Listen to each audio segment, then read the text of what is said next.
Hi, this is Texas House Speaker Dennis Bonnen checking in again with yet another installment of our video series called A Texas Vision, Life During and After COVID-19. In these conversations, we're going to continue visiting with experts in the world of business, medicine, academia, and government about what is being done right now and what is going to be done in the future in response to COVID-19 pandemic. Today, we're very fortunate to have possibly the busiest man in the state of Texas, Ed Serna. He's the Executive Director of the Texas Workforce Commission, the state agency responsible for employment matters such as job search and retention resources, and helping job-seeking Texans with receiving their unemployment benefits, which of course has hit unforeseen record requests in the past 30 days. Ed, thank you so much for taking the time. I know how hard y'all have been working. We appreciate what you're doing for Texas. You're making every effort you know how to make. If you could begin by just telling us in general some of the things y'all been doing, and I know we have a PowerPoint that we'll pull up here in a minute. Yes, sir. Thank you, Mr. Speaker. Appreciate the opportunity. I want to start off by saying that every employee at TWC understands the role that we're playing and the importance of the lifeline that we're providing to our neighbors, our fellow Texans. So we take that seriously. And we know that several of you still haven't been able to get through to us, but a lot of you have. Over 1 million claims, or about 1 million claims, have been filed since this thing started just at the middle of March. Call volume has been incredibly high, and we'll show that in a little bit. But I want to assure everybody that we're going to get every Texan the help that they need. And it's not a matter of us just handing out money. We know this is a lifeline, that people are depending on us as never before to be able to get through this emergency that we're all trying to get through together. We do appreciate the patience of our fellow Texans, of our neighbors. We consider everybody our neighbors because we're all Texans. We appreciate the patience.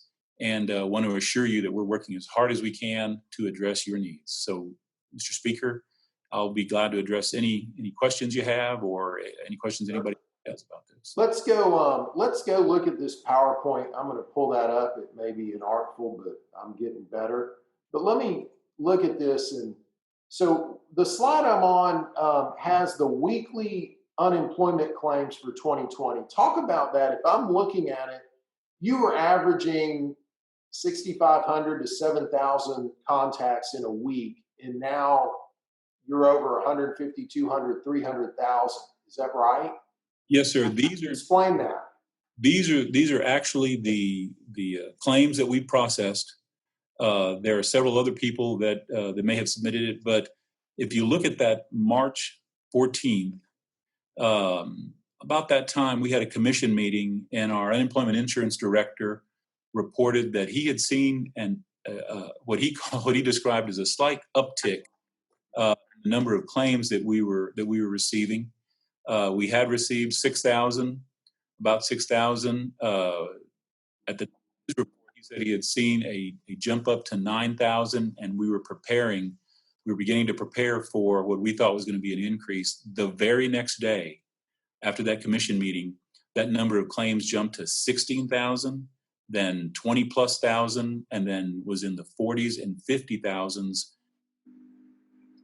And you'll see the increase to the very next week of 158,000 plus. The week after that, 292,000, and the week after that, 361. So these were unprecedented numbers for us. I will point out and would like people to notice the majority of our claims come in on the internet, and we would encourage people to use the internet. Go to our website. There are links there that get you to our unemployment benefits system. But we still realize that some people want to talk to us, want to talk to someone about their claim, or can't get to the internet. So we're still able to help those individuals as well. And you can see the other, by the way, is just a factor of we have an integrated voice response system that will allow you to do some self-service also. So Commissioner, let me ask you, one of the hot questions has been, what if I am not getting in timely because of the overwhelming volume? If I'm trying to file my claim, what is it y'all have been able to do? Because I want Texans to rest assured of that. So what have y'all done for those Texans who can't quite break through this mass of phone calls and internet action? Sure. We have, right off the bat, we moved a whole lot more people from within the agency to our claims division to take calls and work, kind of work assignments, those calls that had issues. We have brought on board 2 outside call centers, private firms that are ramping up very quickly, and are bringing on a 3rd outside call center to ramp up also. All told, those 3 outside call centers will add about 750 operators. We added 400 telephone lines. We already had about 1,500. We added an additional 400 telephone lines that immediately got swamped, but we'll add more. So, and then we also go ahead, please continue. And then the other thing that we've done is we've expanded our hours. We immediately expanded them from 8 to 5 Monday through Friday to 8 to 6 Monday through Friday, and 8 to 5 on Saturday. And now we're expanding them from 7 a.m. to 7 p.m. 7 days a week, including Sunday, except for Easter Sunday. We're going to let our staff enjoy the time that they can with their family for the holiday. But we're expanding our hours of operation to 12 hours a day, 7 days a week. And that's in all call centers. So that's a great effort y'all are making. Let me go back to this slide and explain what we're looking at here. And it is a historic perspective for unemployment claims for Texas. Is that correct?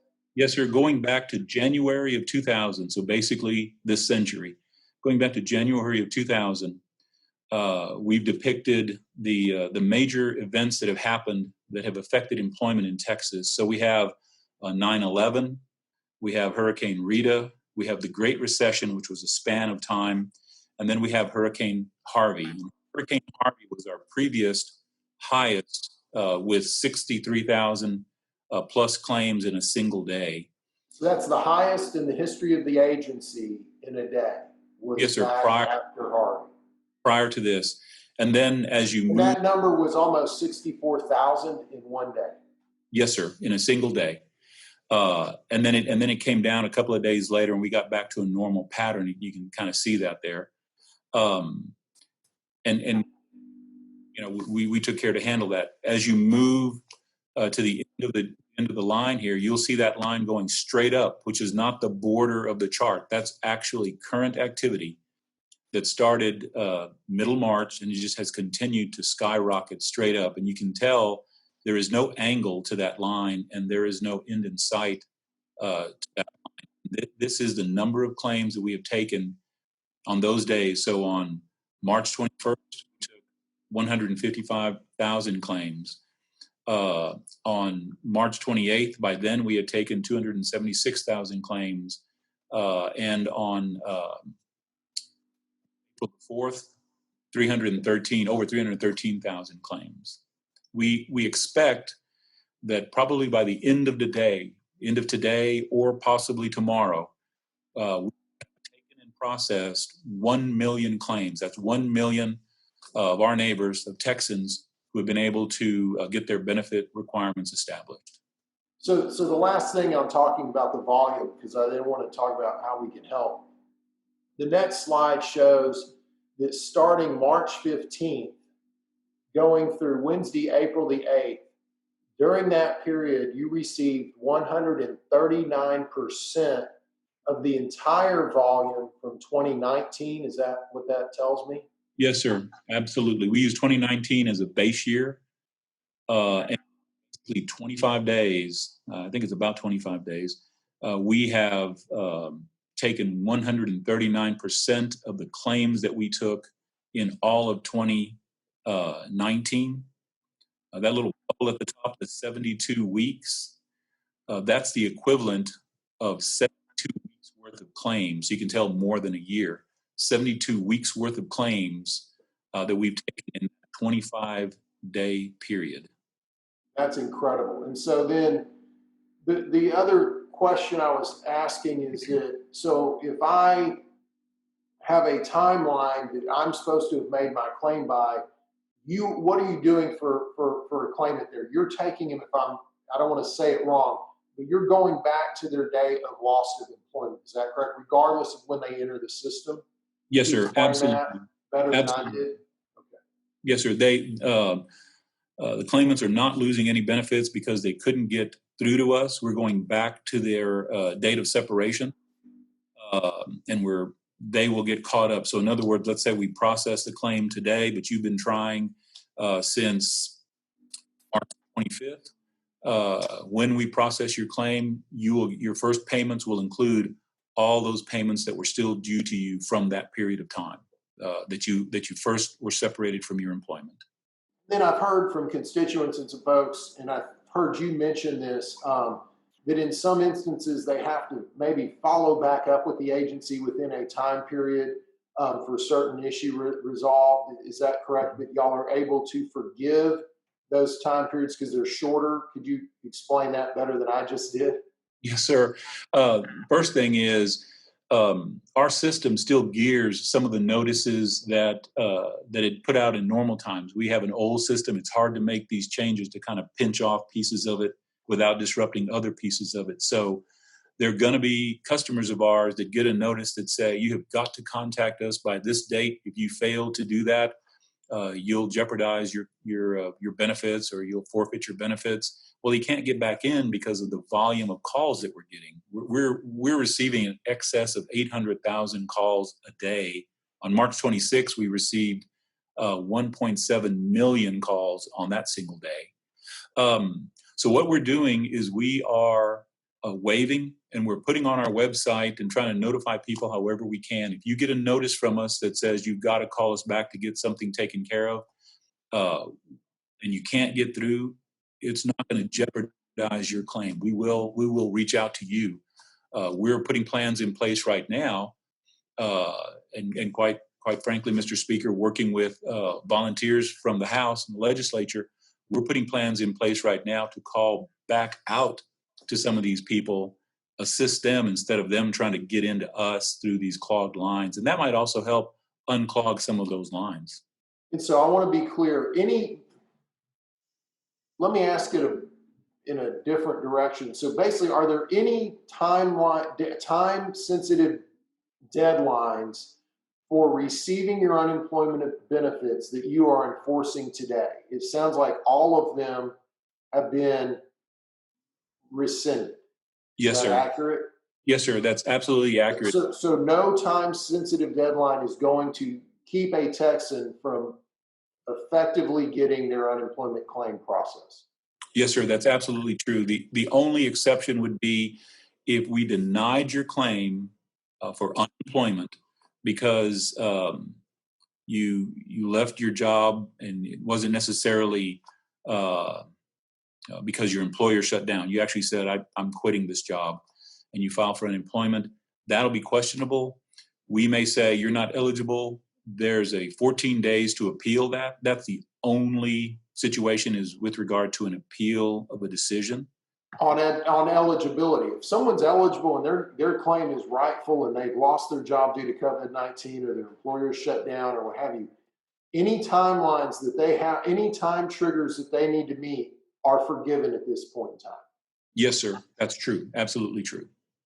So what are it's kind of unfair to ask you this, but you've added about 700 people to the effort. How many people are normally in this effort for processing an unemployment claim? Normally, we have about 350 people taking calls in our 4 call centers. We have 4 call centers around the state, Fort Worth, San Antonio, McAllen, and El Paso. So we're in 2 time zones, fortunately. Normally, we have about 350 people on the phones. We have about another 250 people in those call centers that are working what we call assignments. So there's something wrong with the claim, you get a call back, and we try to work those assignments. Where we're at right now is we're at about almost close to 1,000 people taking calls, and about another close to 1,000 people working assignments on the backside. So we've got almost 2,000 people with volunteers and staff that we've transferred inside of TWC, working that effort. So if I'm a Texan today who needs to make a claim, and I'm at the front of that process myself, what is your advice? What is the best strategy and pathway for them to work with the agency to process that claim? What would step 1, 2, and 3 be? Sure. Step 1, make sure you've got everything that you need to prove the claim. So basically, the reason for being let go and your employer's name and your pay stub. Have that in hand. The best way to get to us is online. The majority of our claims come in online, so the best way is online. And the best time slot to get through seems to be between about midnight and 6 o'clock in the morning. Our online systems are up 7 by 24. That's the best way and the best time slot. We're going to be adding more online capabilities so that more Texans can get to us, so that they don't have to worry about, look, the system is clogged and it's slow and I can't get in. If for some reason you feel you need to call and you need to talk to us, then the best thing to do is not to try to robo-dial, one after another, because all you're doing is you're clogging the line, and it doesn't improve the ability to get in. So maybe take a little pace between your calls, attempts to get in. The second is Real quick, can I interrupt you there? Yes, sir. So I want to be clear. You're saying don't robocall one after the other, but the other reason that people can feel comfortable to not do that is that they need the money and they need it now. I'm certain of that. But they're not going to lose their eligibility if it takes them an extra day or two to get into the system. Absolutely right. Yes, sir. They're not going to lose the eligibility or the benefit, by the way. Or the benefit, exactly. All right, Go ahead. I'm sorry. I just wanted to make that So then also, we have asked folks to help us a little bit, and it's on a voluntary basis, and we have it posted on our website. We'll make sure that it's more prominent, but it's posted on our website. We did publish a schedule based on the first digit of your area code, so that your telephone number area code. Based on that first digit, if you can call us during those times on those days, and the way we broke it out is it's about a fourth of Texas, a fourth of all Texans in those area codes for each of those time slots. So you're not losing anything. Everybody has the same time slot allocation and the same number of days to be allocated. But it would help unclog some of those lines. But it is voluntary, and no penalty if you call us on another day. There's no penalty for that. So we're kind of running out of time here. What would be the final comment you would make? I mean, what do you see moving forward? And how can we help you be more responsive to these Texans at this time? Sure. First of all, and I mean this sincerely, the legislature has been very supportive. The volunteers that are going to be working with us from the legislature. Second, the legislature has also different legislative members have also posted information for us, information that we have on our website on their services. But the last thing I'd want to tell everybody is we are going to help everybody. We are doing everything we can, and we're doing things that would normally not be thought of and that other states aren't even thinking about. We're doing everything we can to get you the benefits you need, to allow you to be able to file your claim, get the assistance you need from us, and go on with your life as much as you can during this emergency. We're there for you, and we're just asking that you stay with us, stick with us. Don't give up on us yet. And you're not going to let anyone fall through the crack on this thing? No, sir. We're not going to let anybody fall through the crack at all. We're going to continue to enhance what we can enhance, expand our call centers if we need to even more, expand our systems, everything else. How many claims have you been able to successfully process? Maybe that's a positive note, not that we're happy there are that many, but that Yes, you are having progress. How many have successfully gone through?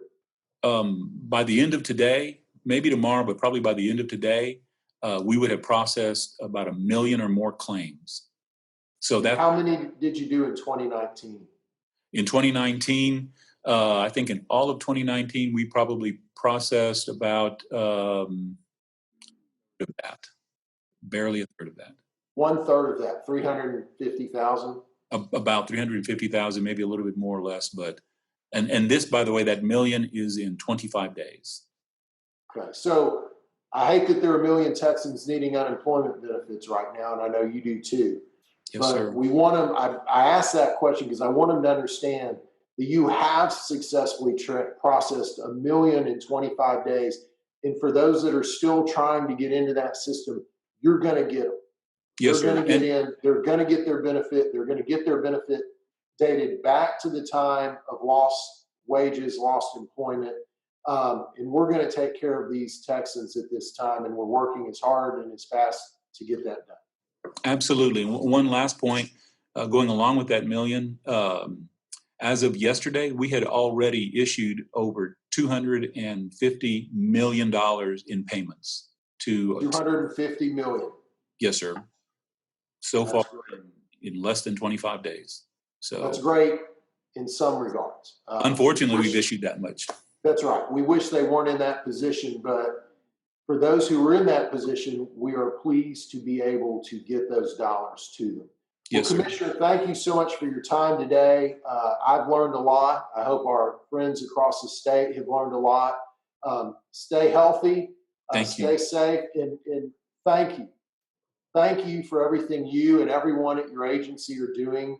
Y'all are working beyond 24/7, and Texas is grateful. I know people are frustrated, and we are going to get them processed. We're going to help them. I'll elaborate slightly, but what the commissioners alluded to here is that the Lieutenant Governor, Dan Patrick, myself, Dennis Bonnen, Speaker of the House, we have gone back to Senate and House members and asked for their legislative staffs to volunteer at the Texas Workforce Commission to help support Texans in need at this time. And both bodies have had a couple hundred staff from each body volunteer, and we're working on getting them online and into that system to supporting Texas Workforce Commission and supporting Texans at this very difficult time. So that's just one small piece of what the agency has done, but they're looking for every creative opportunity to support Texans at this time. But Commissioner, thank you for everything you've done. And thank all of y'all for watching yet another visit that we've had. And just remember, we're Texans, and we win these battles, and we will win our battle with COVID-19. And we will ensure that no Texan is left behind. We will ensure those who unfortunately have lost employment receive their benefit. They receive it to the time of loss of employment. And the reality of it is, this is tough. But we're going to look back, and we're going to have a proud story of how tough Texans are. And we're going to show that we overcome. And for that, I wish you all a great day. Remember social distancing. Remember stay at home. Remember hygiene. Wash your hands. And God bless Texas.